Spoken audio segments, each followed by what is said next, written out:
نحمده ونصلي على رسوله الكريم اما بعد فاعوذ باللہ من الشیطان الرجیم بسم اللہ الرحمن الرحیم۔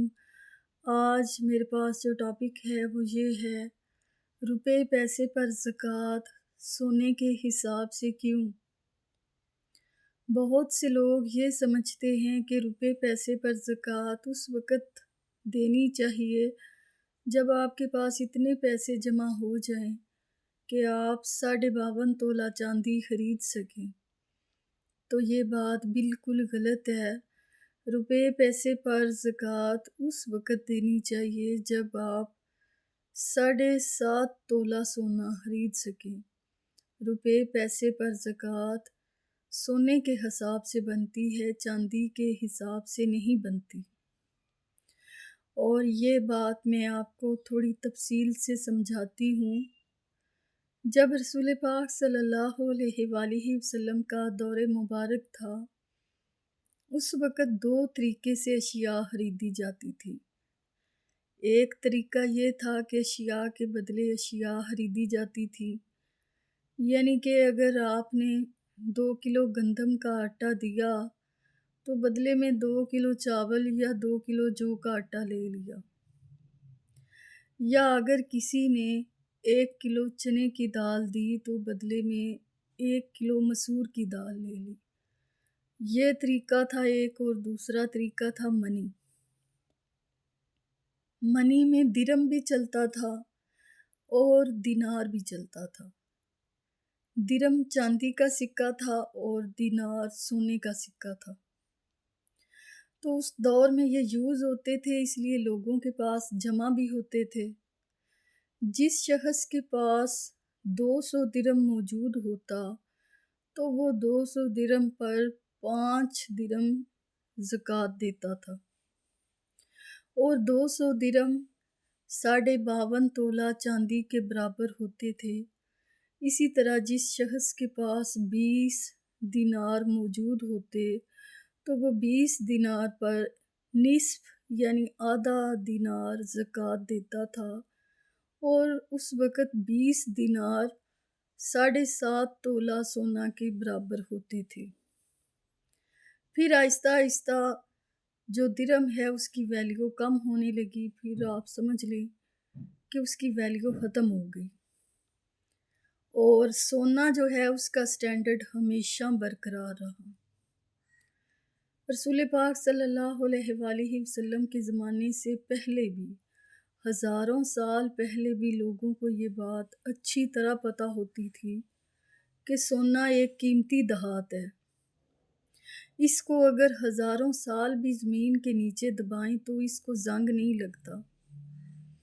اس لیے سونے کی فیس ویلیو اور پوشیدہ ویلیو ہمیشہ برقرار رہی۔ یہ نہیں تھا کہ سعودی عرب میں سونا جو ہے دینار وہ یوز ہوتا تھا تو زیادہ اشیاء مل جاتی تھی، لیکن دینار سونے کا اگر دوسرے ملک میں جائے جیسے کہ کویت، مصر، عراق یا پاکستان تو کم اشیاء ملتی تھی۔ نہیں، سونے کا سٹینڈرڈ ہمیشہ برقرار رہا ہے، اور سونے کا دینار جو ہے اس کا سٹینڈرڈ بھی ہمیشہ ایک جیسا تھا ہر ملک میں۔ پھر 18ویں صدی میں یہودیوں نے بہت بڑی سازش کی۔ انہوں نے لوگوں سے یہ کہنا شروع کر دیا کہ آپ لوگ سونا ہمارے پاس جمع کروائیں۔ تو لوگوں نے ان سے کہا کہ پھر ہم اشیاء کیسے خریدیں گے؟ تو انہوں نے کہا کہ ہم سونے کے بدلے آپ کو ایک سرٹیفکیٹ دیں گے جس سے آپ اشیاء خریدیں گے۔ تو لوگوں نے ان کے پاس سونا جمع کرانا شروع کر دیا، تو جتنا سونا ہوتا اس کے برابر کا سرٹیفکیٹ یا رسید بنا کر دی جاتی جس سے لوگ اشیاء خریدتے تھے۔ پھر انہوں نے نوٹ کیا کہ لوگ واپس سونا لینے آتے ہی نہیں ہیں۔ پھر آہستہ آہستہ امریکہ میں بھی اسٹیٹ بینک بن گیا، اور یہ قانون پاس ہو گیا کہ جو شخص سونا واپس مانگے گا اس کو سزا دی جائے گی۔ پھر سونا واپس کرنے والی بات بھی ختم ہو گئی۔ پھر آہستہ آہستہ جو سرٹیفکیٹ ہے اس کی جگہ پہ کرنسی چل گئی، یعنی روپے پیسے۔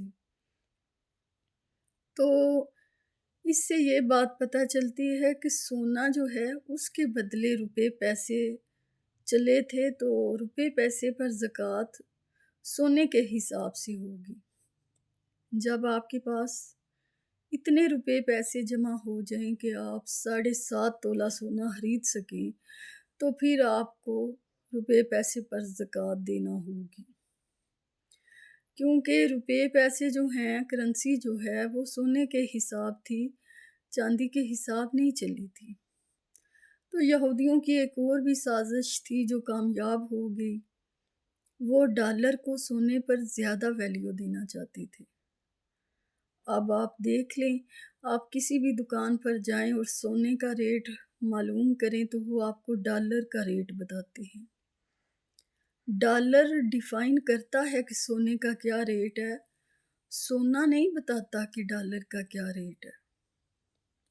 اسی طرح آپ اپنے ملک پاکستان کا کوئی بھی نوٹ اٹھا کر دیکھ لیں، چاہے وہ 10 روپے کا ہو، 20 روپے کا ہو یا 5,000 کا ہو، اس پہ 2 عبارتیں ضرور لکھی ہوتی ہیں۔ ایک یہ کہ حکومت پاکستان کی ضمانت سے جاری شدہ۔ اگر حکومت پاکستان کی ضمانت ہے، اجازت ہے تو جاری ہے، اگر اس کی اجازت نہیں ہے تو یہ نوٹ بیکار ہے۔ اسی طرح ایک دوسری عبارت بھی لکھی ہوتی ہے کہ حامل حاضہ کو مطالبہ پر ادا کیا جائے گا۔ حامل حاضہ وہ شخص ہوتا ہے جس کے ہاتھ میں وہ نوٹ ہوتا ہے، اور مطالبے پہ کیا ادا کیا جائے گا؟ سونا۔ فار ایگزامپل، اگر آپ کے پاس 5,000 کا نوٹ ہے تو مطالبے پہ آپ کو ادا ہوگا سونا، جو کہ بینک میں اس کے بدلے ہے۔ لوگ مطالبہ کرتے بھی نہیں ہیں۔ آپ سنتے رہتے ہیں کہ پیچھے سونا ختم ہو گیا ہے، سونا کم ہو گیا ہے، لیکن نوٹ جو ہیں وہ چھپ رہے ہیں، اس لیے اتنی مہنگائی ہو گئی ہے۔ تو یہ ساری بات بتانے کا مقصد یہ ہے کہ سونے کے ایکویلنٹ جو ہے وہ کرنسی جاری ہوئی تھی، چاندی کے ایکویلنٹ نہیں ہوئی تھی۔ اس لیے روپے پیسے پر زکوٰۃ اس وقت سٹارٹ ہوتی ہے جب آپ کے پاس اتنے پیسے جمع ہو جائیں کہ آپ 7.5 تولہ سونا خرید لیں۔ اور جو لوگ یہ بات کہتے ہیں کہ روپے پیسے پر زکوٰۃ چاندی کے حساب سے ہوتی ہے، تو وہ بات بالکل غلط ہے۔ روپے پیسے پر زکوٰۃ اس وقت ہوگی جب آپ کے پاس اتنے پیسے جمع ہو جائیں کہ آپ 7.5 تولہ سونا خرید سکیں۔